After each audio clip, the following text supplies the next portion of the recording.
All right, everyone, welcome to the first episode of what we're calling the Global Basketball Podcast, presented by the Center Hub. I'm joined by Zach Radine, Conrad Pasquale. Gentlemen, thank you so much for joining me on this Saturday. We're going to be talking some FIBA Under-19 World Cup. But first of all, how are you guys doing? Zach, I'll start with you. Doing great. It was really fun to watch all of these high level college guys play over a week after the NBA season's ended. So yeah, I'm excited to talk about them. Conrad? Yeah, same. I mean, the under 19 tournament was a lot of fun. Getting able to get a sneak peek of some of the top prospects around the globe, and then you have summer league. Free agency is still ongoing, so there's always some fun basketball stuff to discuss and to uh, digest. Yeah, no doubt, no doubt. And Summer League is going on right now. I mean, even later today, we're gonna have some fun games. It's always interesting to kind of see, how different levels of basketball end up translating, to one another. So before we even dive into these guys, I'm always curious to kind of, get people's thoughts on this. I always kind of feel as though, especially in youth competitions, but also, in the Olympics or the World Cup sometimes, the USA team just has such a big, superiority when it comes to athleticism, physicality as a whole. Oftentimes, just the infrastructure in America is so much better as well when it comes to development and things like that. For the most part, when it comes to the under 17 World Cup, the under 19 World Cup in this case, I think that especially up until, the semifinals or the finals, a lot of the time, the US goes by pretty unchallenged. So I kind of find it a little bit tough to truly come away with takeaways sometimes. How is that for you guys? What do you guys look for when you're watching the US in these types of tournaments?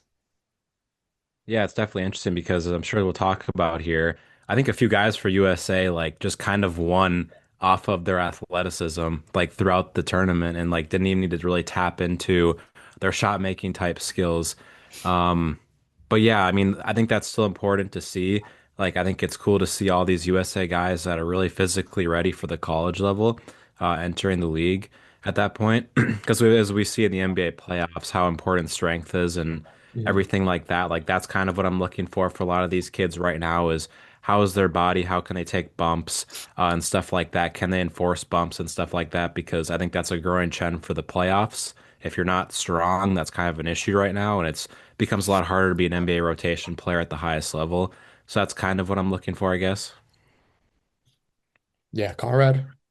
Yeah, I mean, for me, I agree. Like, you can't really extrapolate, FIBA under 19, under 18, 17 stats as a direct predictor of professional success or NBA success. So, what I prefer to look at is simply like skills, how they adapt, especially like when you get to this level of competition, especially in FIBA play. I mean, you'll have to experience a lot of half court play and half court execution, as opposed to like say high school or AAU, where because as you said, U.S. prospects are so athletic and physically dominant, it turns into more open court play.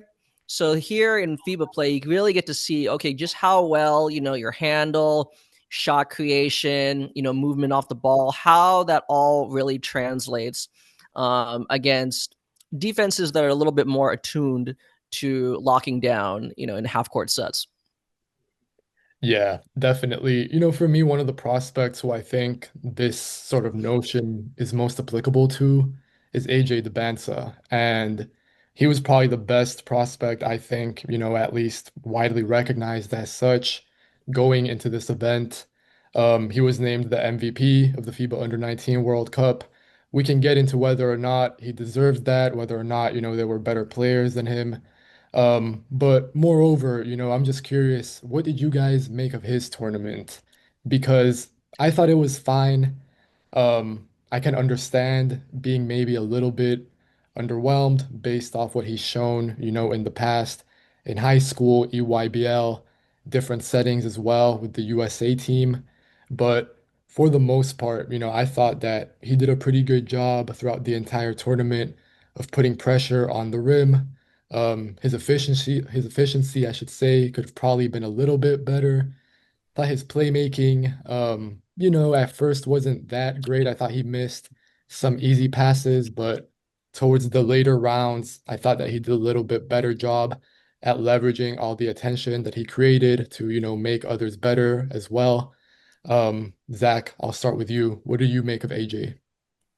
Yeah, I mean, uh, I probably wouldn't have picked him for the tournament MVP. I would probably pick Mikel, but like I thought there was some really exciting things from AJ. Like obviously the jump shot wasn't great. He shot 5 for 24 on jump shots the entire tournament, so that was a little underwhelming. But despite that not hitting, I was really happy to see how engaged he was on the defensive end and just being a disruptor there, just showing his athleticism to its peak, honestly, during this tournament. Like there's nothing you could do when he got the ball in transition or like got close to the dunker spot or anything like that. Like he just out athletic everyone, and that was pretty huge for Team USA, and I'm really excited to like it. I guess this tournament kind of opened my eye to for Debanza early in his season with BYU because maybe he just isn't this elite shot maker from day one at BYU and he has to grow into that role.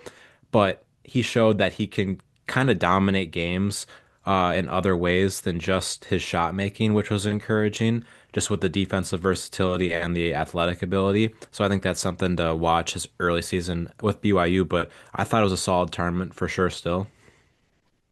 Conrad, I'll go to you. As AJ goes into his freshman season now at BYU and kind of going off everything that Zach just said, what are you looking to see from him, and what did you make of his tournament? Yeah, as you alluded to earlier, I mean, his ability to get to the rim, both the rim frequency and the rim efficiency, it stood out, right? It was as advertised. I mean, and specifically just from inside the arc, he was like what, approximately like 68% from two, right?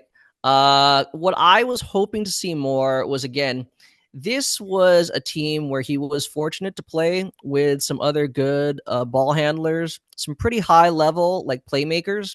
So his off ball movement um, kind of waned at times, if we're being honest, especially his shot selection from behind the arc. I mean, I think he finished the tournament shooting approximately 11.1%, right? He was 2 of 18 from three.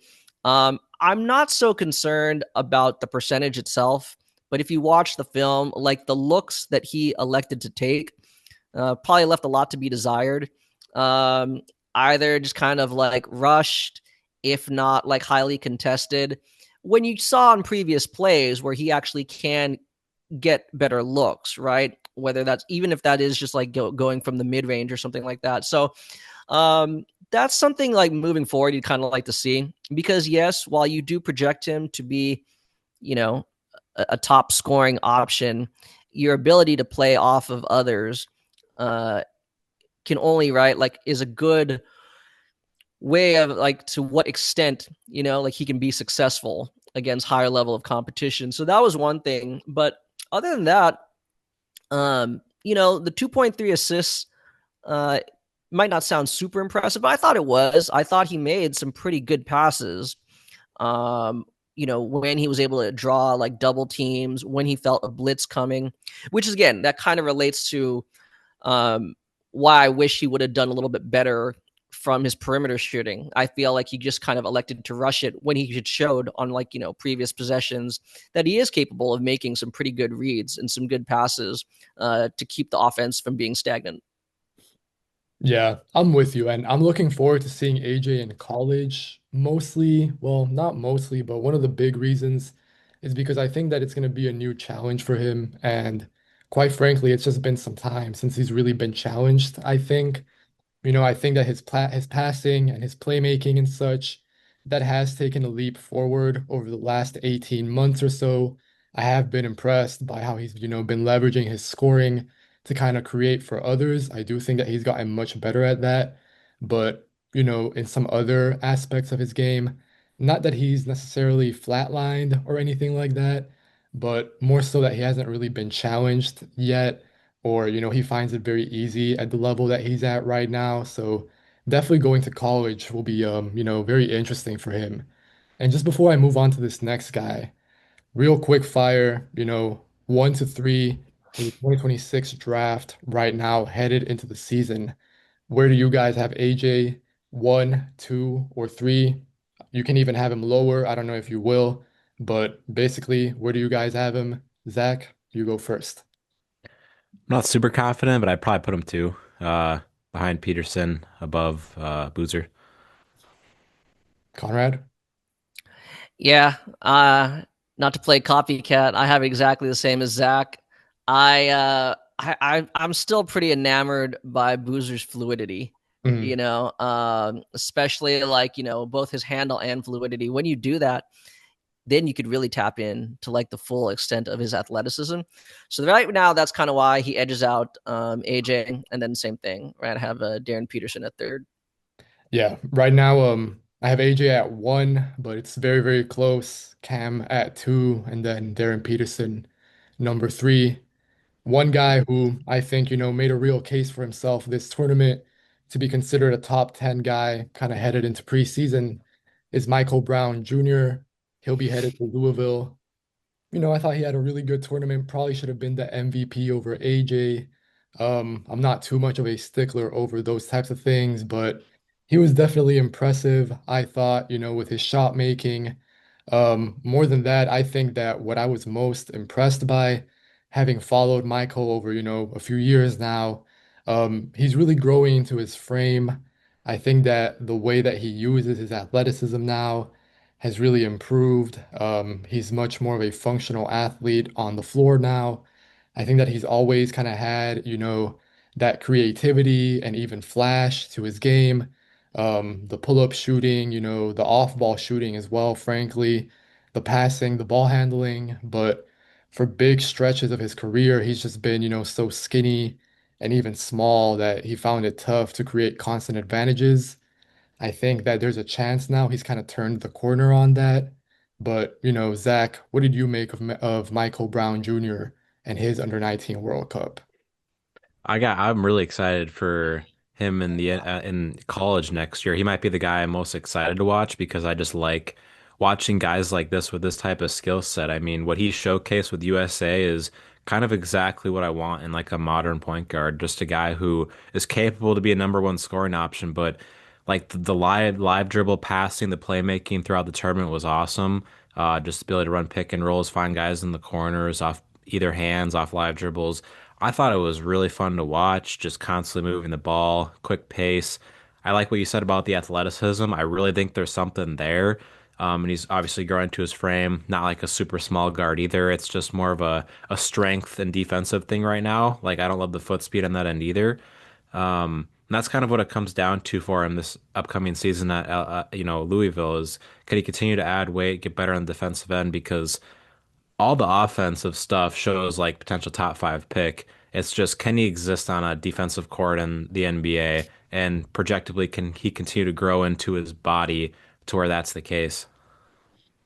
The defense is going to be something that I'm tracking too. I'm not really sure how he's going to add value on that end of the floor. I think for sure he'll always be more of an offense-oriented player, but in today's NBA, you have to at least survive on the defensive end. Conrad, I always really value your opinion on guards. I think that you have a great handle, no pun intended, on ball handle. So Michael Brown Jr., what do you make of him? What did you see this tournament? And then going forward into this upcoming season, what are you looking to see from him? And sort of, any thoughts on his NBA projection?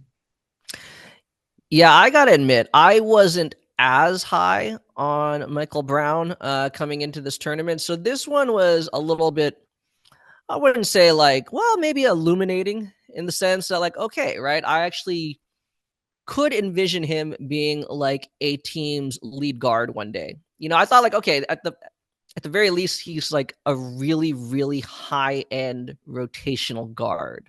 Whether you want to say like maybe like at the pro level, he's the first guard off the bench. But I'm like, as you were saying about his athleticism and functional athleticism, and I agree with Zach, like he's not gonna win like a 40-yard dash. But on with a live dribble, he's arguably one of the better, like one of the faster players out there with a live dribble. And that's really what we care about, right?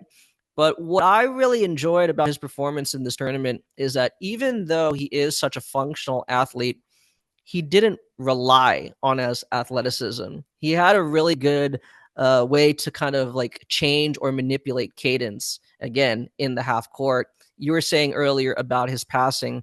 I was really impressed about some of like those wraparound passes, those reverse bounce passes, just knowing how and when to kind of thread the needle, splitting the double team with the pass, as opposed to just trying to again overwhelm the defense with speed or athleticism.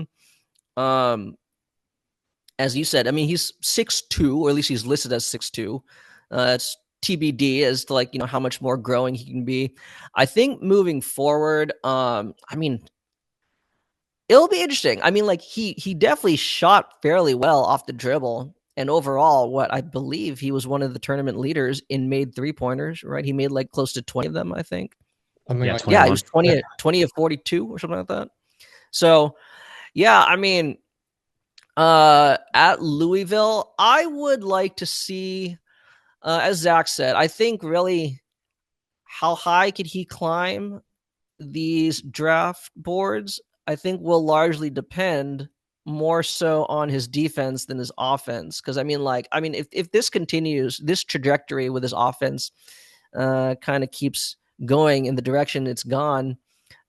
I mean, on offense alone, he'd have to be like a top 5 pick. Now, when you like, if we're just looking at offense, but when you take into both sides of the ball, yeah, can he really solidify himself in the top 10 or higher? I think how he does well on defense. I don't think he got badly exposed on defense, but I could definitely see at the very least he'll need to at least have a little bit more ownership of defending his position. Yeah, I'm with you. I think he'll need some strength as well, even more strength to his frame.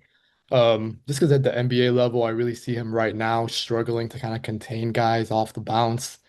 Not that he necessarily does anything overly wrong on D, like you said, Conrad, but he just doesn't really create too many events there right now. He's not that disruptive, but I do like his feel for the game on both ends. So, obviously that kind of manifests itself to some reads on the defensive end as well, as long as his body holds up.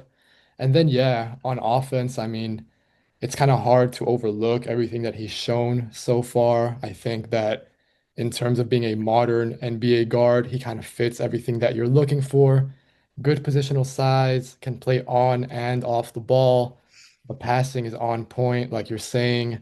So yeah, I think that, going into preseason, top 10 on my big board sounds about right. Definitely with room to get even higher. One guy who I'm not as high on is Arizona's Koa Pete. Um, I like the body, of course. I think that he's got some real grown man strength to his game, but I worry that he's a little bit too much of a tweener, really on both sides of the floor. I think that he's more so a prospect on the offensive end right now. I can buy him on defense as well, but just, based on my years of scouting him, I really feel like he's more so a guy that you're turning to for scoring, for rebounding, for some passing as well, because I do think that he's got some playmaking to him. But Zach, I'll start with you. Do you share any of my concerns with Koa when it comes to, how he scores on an NBA floor, even on an NCAA floor? And then, is he kind of caught between positions, in your opinion? Yeah, I definitely have some of that too. I mean, it's kind of predictable that he can succeed on a stage like this where he's just like bigger and stronger than everybody. And I think that's going to translate to him being a really good college player as well. But he's definitely need to develop more of an outside game, in my opinion, to have more, like higher level NBA success because just being this, 6'7", really strong guy, uh, that just gets all of his looks from the post and like some stuff off the mid range. I like his mid range touch a lot. Like that's just not gonna be as big of a deal in the NBA specifically, and that's probably not a guy you're investing crazy capital on. But I think I'm excited for this year at Arizona just to see how much he can develop that outside game because if he can figure that out, like you're looking at our guy that top five picks, not out of the, it's possible. Um, but yeah, I definitely do share some of that. Conrad, us three, we've talked about this past NBA draft so much. I'm curious, besides everything that both of us just said, if you see any kind of points of comparison with Koa and any of the guys in this year's draft, for example, Colin Murray Boyles, if some of the strengths and improvement points might be similar, or if you just see Koa as a completely different type of tweener forward. Actually, I think that is a good comparison in the sense that right now, and again, this is an under 19, right? So he's young, but right now he strikes me more as a forward as opposed to a wing. Like I right now, I don't see him being able to play a majority of his minutes on the perimeter. And if not, then as you said, right? Yeah, he's 6'8", he's athletic, but I mean, against other fours and fives, like there goes your advantage. Um, in terms of his scoring, like as you said, like Zach was saying, like, had some flashes there in the mid range, but I mean, if it's not a pull up or a straight line drive, there wasn't much more else to his bag.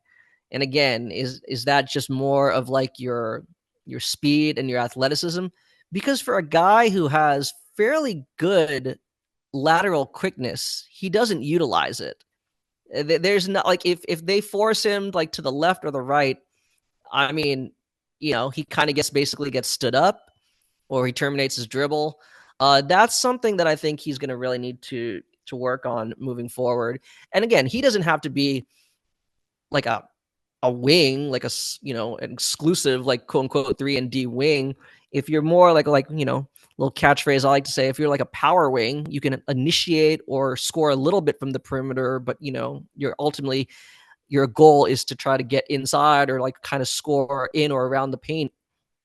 Great. But he really needs to work on that. So yeah, I mean, I don't know if I see obviously CMB is I think the parallels there with regards to like you're kind of lacking certain skills to be able to play you at a position that is befitting of your frame. But we'll see. We'll see. Because like I said, I mean, I don't think being able to just attack the rim, what, like 75% of your possessions is going to be a viable option, even in NCAA, right? So we'll have to see what he continues to add where he can be less one dimensional. Let's put it that way. Yeah, I think somebody that, you know, we don't even know what team he's gonna be on next year, but similar like body thing and like awesome like strength comparison would be a Jonathan Kuminga type. But Kuminga just has a crazy like more first step in athleticism compared to Pete. And Kuminga still struggled to find his way on a playoff court for the Warriors this past year, even though he did well in the Minnesota series, in my opinion. Like that needed to develop the outside shot for Kuminga is a pretty big deal. And then just how does his role fit in an NBA offense? I guess mainly the Warriors is kind of questionable for Kuminga, but I guess that's kind of the idea that you'd want for Pete, but he just doesn't have that same first step. Yeah, I agree with both of you guys. I mean, I think for me with, with Koa and some of these other guys, CMB, for example, like, yeah, they share some, similarities, but the feel as well and the facilitating for me with Pete just kind of has to take, a step forward.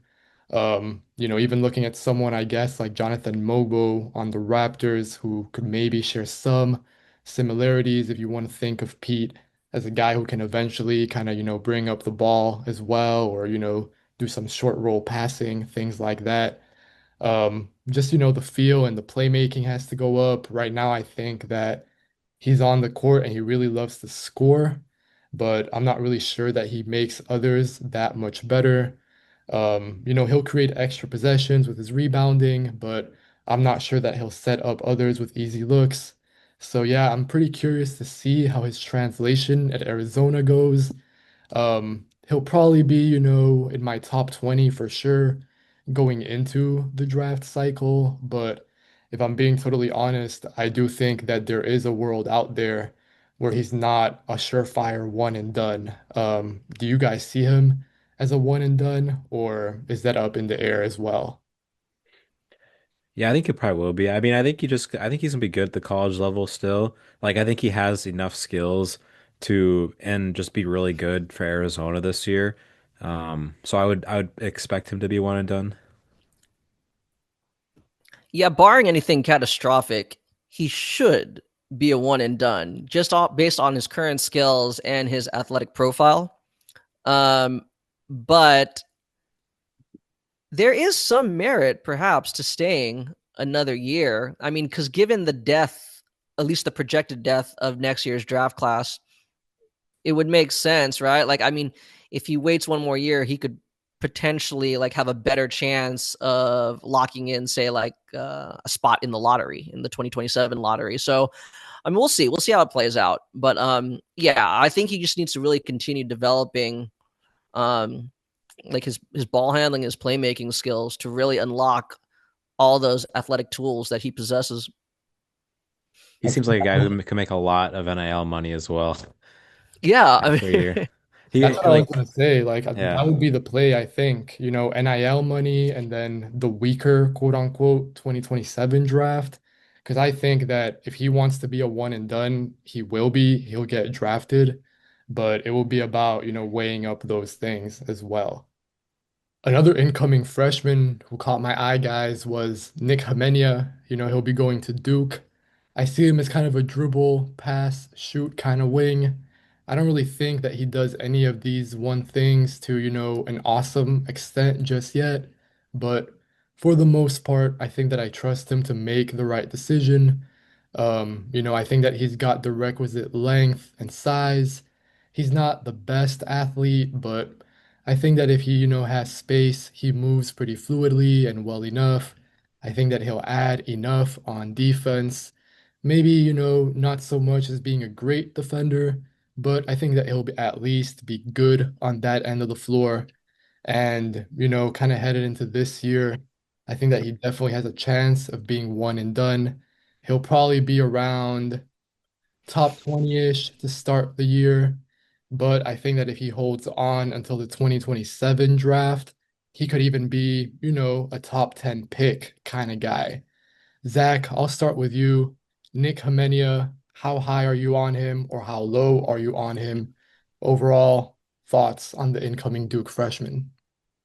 Yeah, I think this is a guy that a lot of teams are gonna like in the mid to like end first round range. Just a guy who, like you said, dribble pass, shoot upside. We'll see how elite the shot is specifically this year. That's what I'll be looking forward to. But like, thought he was really good as a transition scorer, obviously a shooter. I really like some of the passing reads he made. Like he made some really high level stuff, even though he wasn't like on the ball that much for USA, obviously. But like if he can be that type of guy and be a plus defender, even like teams are gonna love this dude. I think he's going to a great system in Duke where he can really play this role with Boozer on the ball a lot, and then some other guys too. There's a return to Isaiah Evans, obviously. But yeah, I'm excited to see what he does for Duke, and I think he's got the chance to be a really solid first round pick. Conrad, as he goes into his freshman season at Duke, how do you see him fitting in? I'm curious specifically with Isaiah Evans, because not that their skill sets necessarily overlap, but I do think that there is a world out there where their minutes or their role on the team could potentially overlap. And, Nick would kind of have to hold on another year to really be, more of a star, I guess you could say, at the college level. What did you think of his tournament and going into his season at Duke? What are you looking to see? yeah, I mean, I think that actually is, I wouldn't say a concern, but I think that really could be a situation that, the Duke coaching staff look at. Is he and Isaiah Evans, would their projected roles be redundant? I could see a world where it is. I could also see where it isn't. As you said, kind of like prototypical dribble pass shoot off ball wing player in Nick. I mean, he's 6'7". I'm not sure what his listed wingspan is, but it looks long, And the reason why I say it really stood out to me was, as Zach was saying, I mean, really good transition scorer. I like his ability to kind of spot up in transition, his movement off the ball, but specifically, like, I don't know, maybe it's just the way his frame is. He seems to have a very wide catch radius. Um, Not to like throw shade at any of his teammates, but a lot of those passes were like kind of, you know, errant or offline, and he could just really corral them in and go straight into his shooting motion. I think that was what was the most tantalizing for me. Now, having said all that, what could he be seeing at Duke? I mean, like, he can dribble, but I mean, to what extent will he really be able to use or showcase that? To me, it's like what attacking closeouts, as maybe like a connective passer, whether that's DHOs or just kind of like, maybe something off the short roll. But I mean, going back to it, can he and Evans and the other cast of characters that they got on that team, can he find a role? I think so. I mean, there were some moments here in this tournament where I really enjoyed where he would kind of flash to the nail and then flare to the wing, right? And even if he's not shooting, he's going to make the immediate read, right? To either like, get it to someone in the short corner or kick it right back into the paint. Those 2.1 assists that he averaged doesn't really accurately describe. Like, I think he's a very good processor. He really reads the floor and processes the game very quickly. If he continues to do that, I would imagine he'll have a role. But again, right now, like, I don't really see him being on ball. I'm not even sure if that's something that he's really projects to be, at his peak. But I think, teams love those kind of connective players, connective passers, opportunistic scorers. So, I mean, I also project him to be a first rounder. I'm not sure, like, where unofficially. I'd say first round. I'm not sure if I'm ready to say top 20, just because, again, I think there are a lot of guys that have shown more shot creation abilities. But I definitely like his upside. Like, I really see him being able to find a role where he can have like immediate success. Zach, I'm gonna go to you after this real quick to get, some thoughts on his role as well. But I'm with you, Conrad. I think that there's definitely a little bit of concern in my mind that, his role and Isaiah Evans's can kind of overlap or be redundant. But more than anything, I think Isaiah kind of a spark plug scorer or, an energizer off the bench potentially.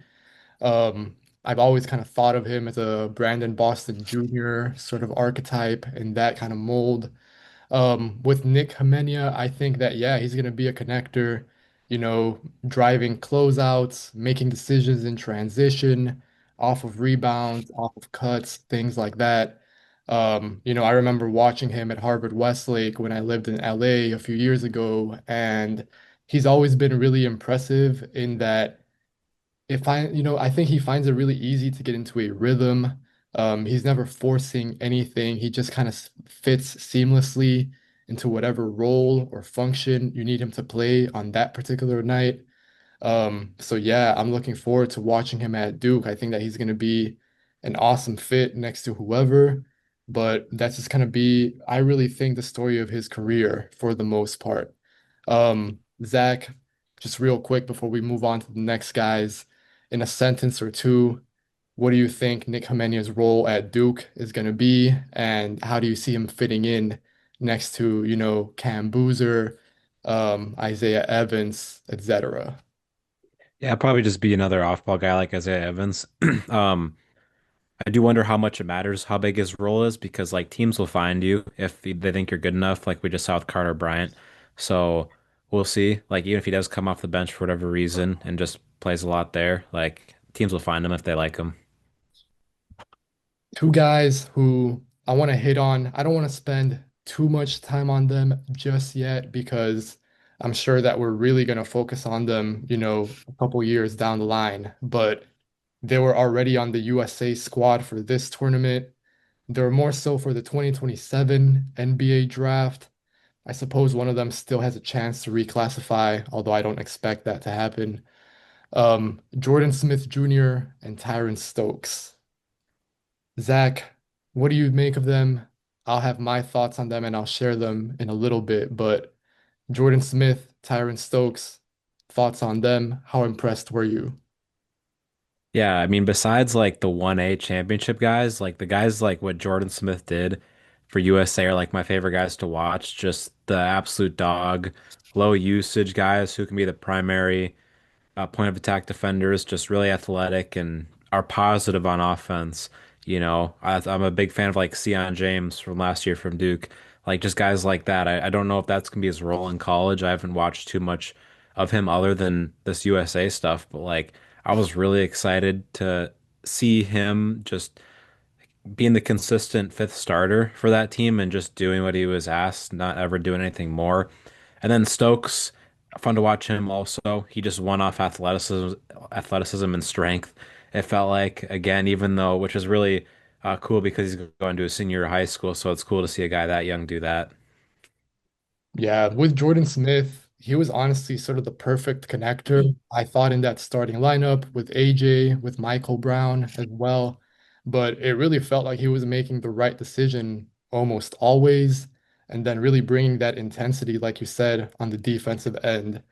With Tyron Stokes, I mean, yeah, I think that he's just always been so powerful. I think he's really hard to stop when he gets to the rim.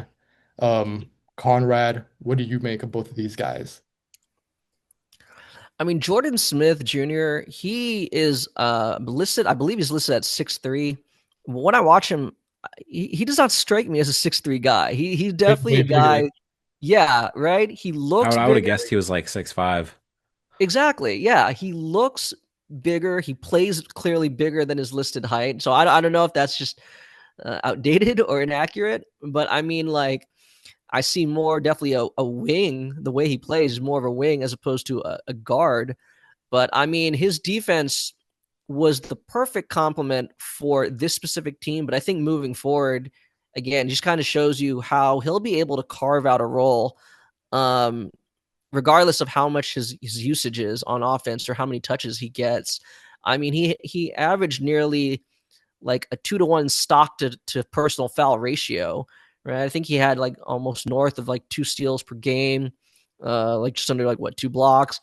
I mean, I think just on defense alone, he brings so much to a team, and as we said, right, like he is the defensive playmaker that team needs. So that's why I kind of like that Sion James reference, because again, right, just again uh creating more possessions, transition opportunities, and then again, as you have a guy like Tyron Stokes next to him, I mean, yeah, I know I was talking about like the importance of being able to execute in the half court, but man, in the open court, as Wilco said, I don't think you can really you can stop him by fouling him, I guess. But I mean, like he is he's like a freight train out there.